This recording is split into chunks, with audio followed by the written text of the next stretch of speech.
बिस्मिल्लाहिर्रहमानिर्रहीम। अस्सलाम वालेकुम नादरीन, आप यूट्यूब चैनल देख रहे हैं। मैं इमरान खान हूँ। नादरीन, सबसे पहले तो एक खबर रिपोर्ट हुई है और ख़बर ये है कि फ़ील्ड मार्शल आसिम मुनीर कोई रात भर राब्ते में रहे और जेडी वेंस जो अमरीकी नायब सदर है उसके साथ रब्ता हुआ, स्टीव विटकॉफ जो इस रीजन के अंदर इंचार्ज है, अमरीकी नुमाइंदा है, उसके साथ रब्ता हुआ और अब्बास अरागची जो ईरान के वज़ीर ख़ारजा हैं उसके साथ भी रब्ता हुआ। ये दावा किया जा रहा है। ये एक्टिविटी क्यों हो रही है? देखें, पाकिस्तान सबसे अजीबोगरीब सिचुएशन में है।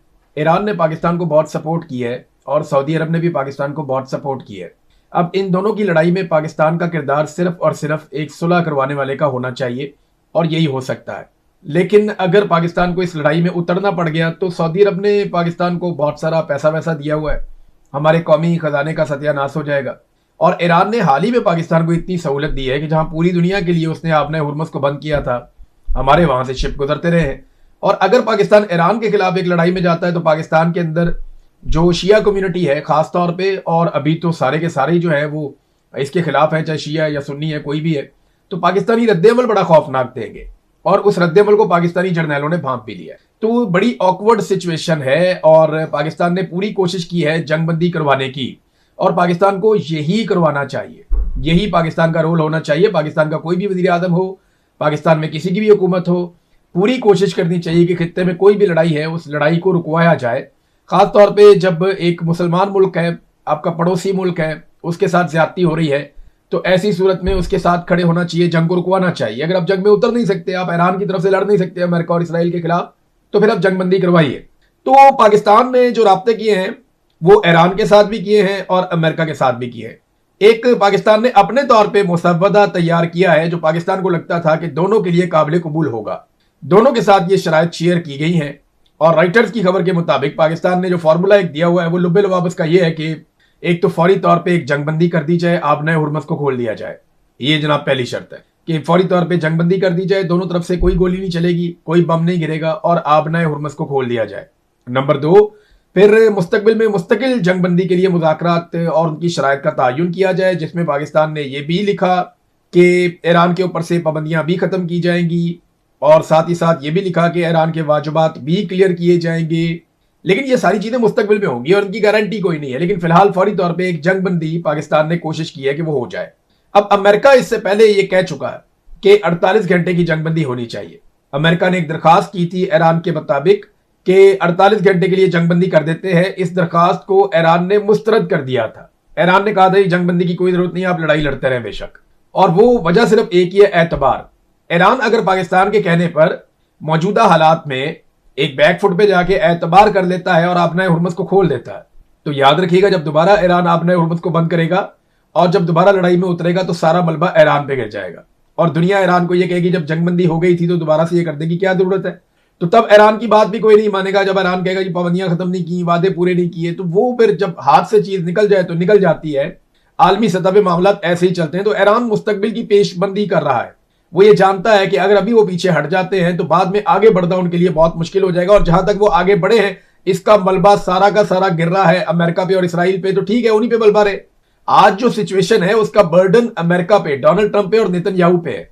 कल जो कुछ दोबारा होगा उसका मलबा ईरानी की आदत पे भी बढ़ सकता है। ईरान इस बात को समझता है। देखिए ना, चाइना एक वर्ल्ड सुपर पावर है। वो क्या कहता है?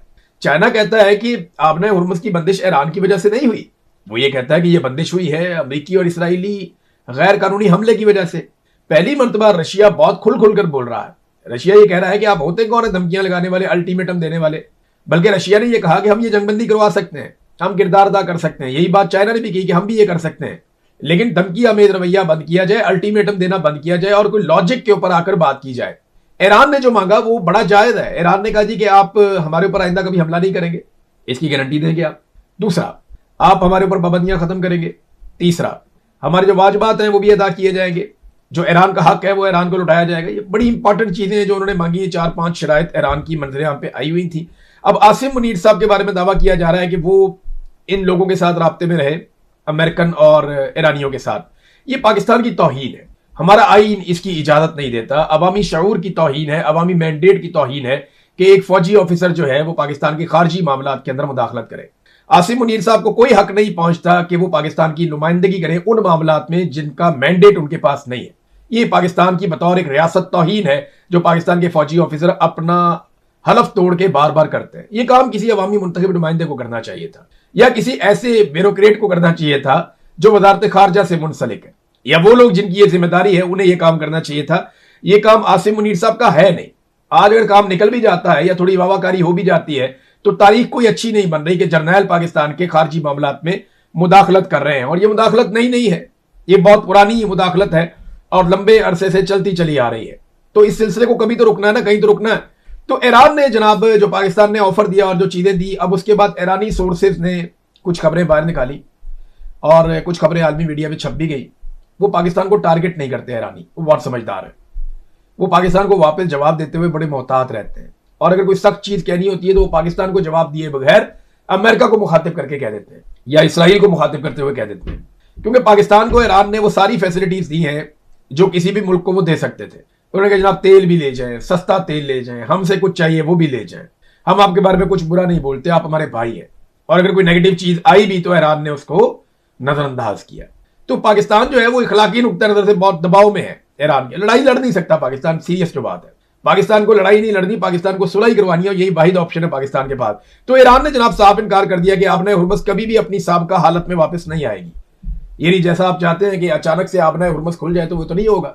वो अपनी साबका हालत में कभी भी वापस नहीं आएगी, ये ईरान ने कहा। और खास तौर पर अमेरिका और इसराइल के लिए तो बिल्कुल नहीं आएगी। ये उनके स्टेटमेंट का हिस्सा है कि आपने हुर्मस अपनी पुरानी हालत में कभी भी वापस नहीं आएगी, और खास तौर पर अमेरिका और इसराइल के लिए तो बिल्कुल नहीं आएगी, क्योंकि ईरान उन्हें अपना दुश्मन समझता है। तो नाज़रीन, डोनाल्ड ट्रंप की जो गालियां और धमकियां हैं उनको आलमी सतह पे बहुत अजीबोगरीब किस्म के रद्द-ए-अमल का सामना करना पड़ रहा है।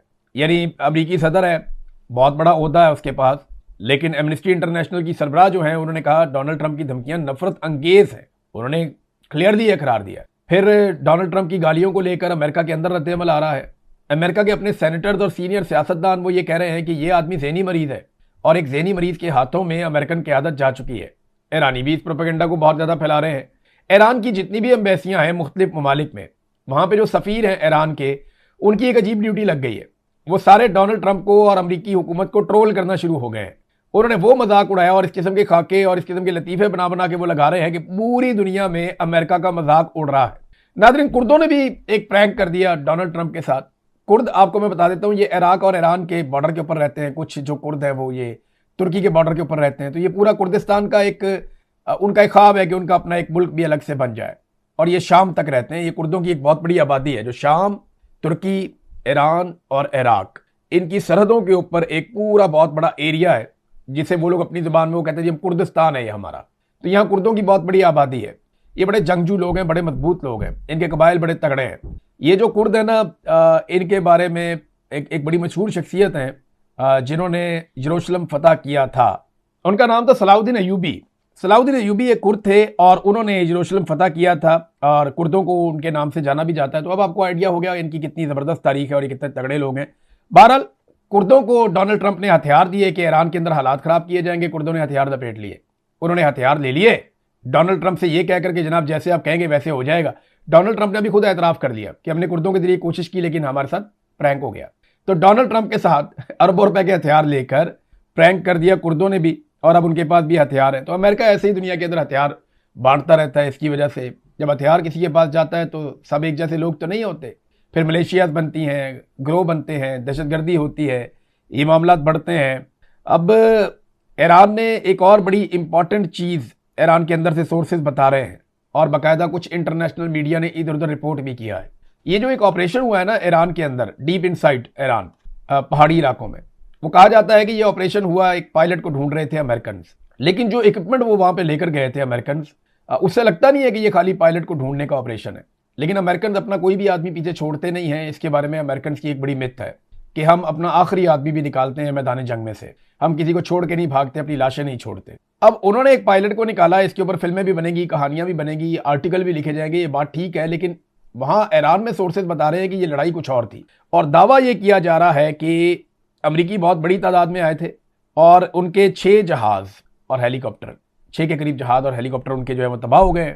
मलबा उधर ही पड़ा हुआ है और मलबा छोड़ के वो भागे हैं, बड़ी मुश्किल से लाशें उठा के वहां से निकले हैं। ये सिर्फ पायलट की तलाश में नहीं आए थे, वो यूरेनियम की तलाश में आए थे, ये दावा किया जा रहा है। यानी अमेरिका को शायद कोई खुफिया इंफॉर्मेशन मिली इस किस्म की कि यहाँ पे यूरेनियम हो सकती है, तो इसको निकाल के हम उठा के अगर ले जाते हैं तो ये बहुत बड़ी अचीवमेंट हो जाएगी, पूरी दुनिया को हम रोला डाल देंगे, यूरेनियम भी दिखा देंगे। लेकिन वहाँ पे बड़ी सख्त मुज़ाहमत की जो कबायली थे और ईरानी फ़ौज थी उन्होंने, और उसके नतीजे में वहाँ पे हेलीकॉप्टर और जहाज़ भी तबाह हुए और फिर अमेरिका को वहाँ से खाली हाथ जाना पड़ा। ये ईरान की साइड ऑफ द स्टोरी है कि ये एक अमरीकी ऑपरेशन था और एक नाकाम ऑपरेशन था जिसमें वो अपनी लाशें लेकर भागे हैं। जबकि अमेरिकन ये कह रहे हैं कि हमारा एक फौजी जो कर्नल था एयरफोर्स का वो वहाँ गिर गया था और उसको उठाने के लिए इजेक्ट किया था उसने अपने आप को, तो उसको उठाने के लिए वहाँ पे फोर्सेस गई थी और उसमें बहुत नुकसान हुआ, लेकिन इसके बावजूद और बंदे भी मारे गए, लेकिन उस फौजी को एयरफोर्स के कर्नल को वहाँ से रेस्क्यू कर लिया गया। ये दावा अमेरिका की जानिब से है।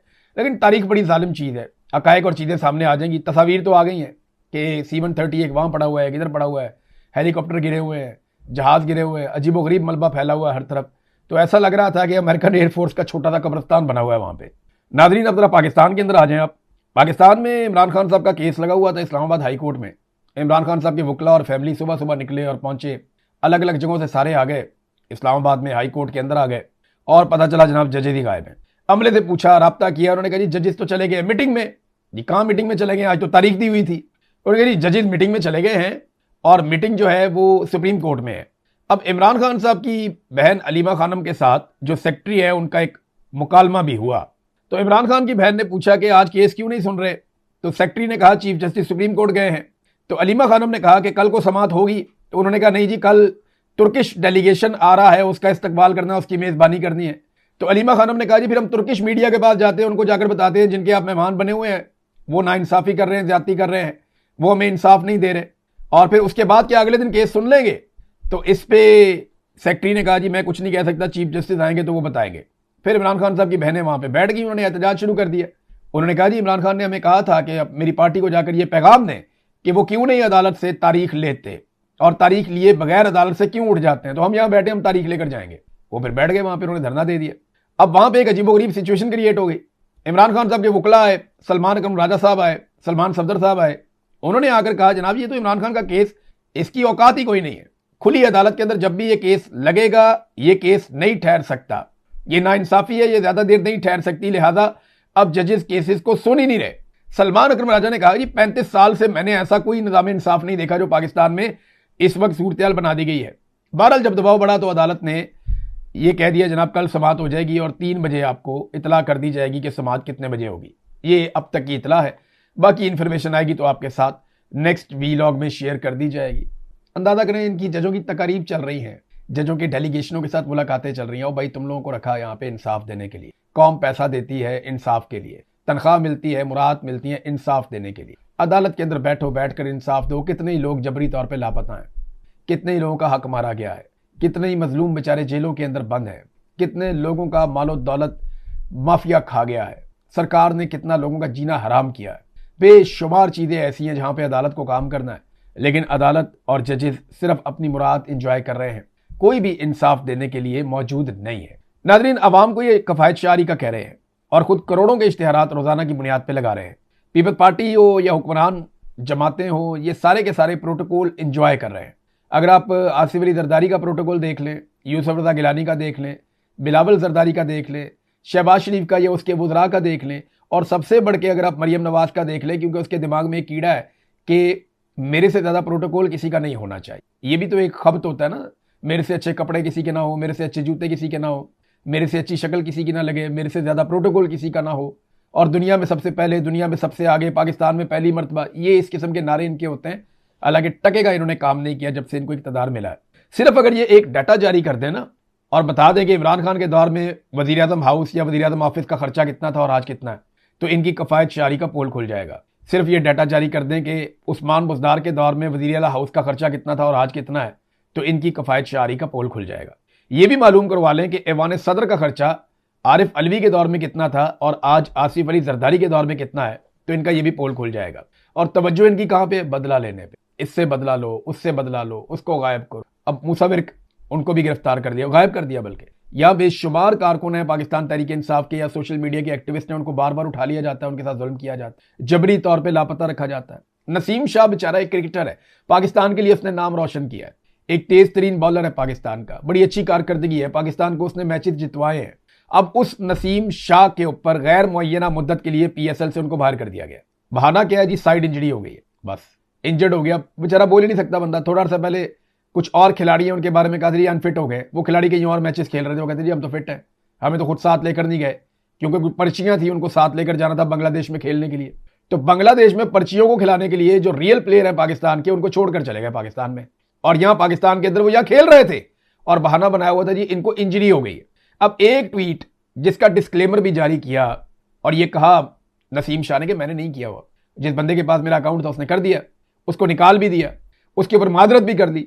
लेकिन आप अंदाजा करें ना कि ये जो ईगो है ना, ये सेटिस्फाई नहीं होती जब तक कि ये दफन ना कर दे मुखालिफ सोच को। ये एक मार्शलिज्म है, जिस तरह की पैदाइश नवाज शरीफ की हुई सियासत में, बिल्कुल उससे बुरी पैदाइश मरियम नवाज की हुई है सियासत में। जिस वक्त इनके पीछे से बूट निकल जाएंगे ना, जिन तस्मों के साथ ये लटके हुए हैं वो इनके हाथों से छूट जाएंगे, तो मुझे नजर आ रहा है कि ये निशाने इबरत बन जाएंगे, इनके पल्ले कख नहीं बचेगा। अवाम तो इनसे पहले ही नफरत करती है, और आप देखिएगा जिस वक्त बूट इनके पीछे से निकल गया तो ये अवाम के बूटों के निशाने पे होंगे। अब तक के लिए इतनी, अपना ख्याल रखिएगा, अपने चैनल का भी। अल्लाह हाफ़िज़।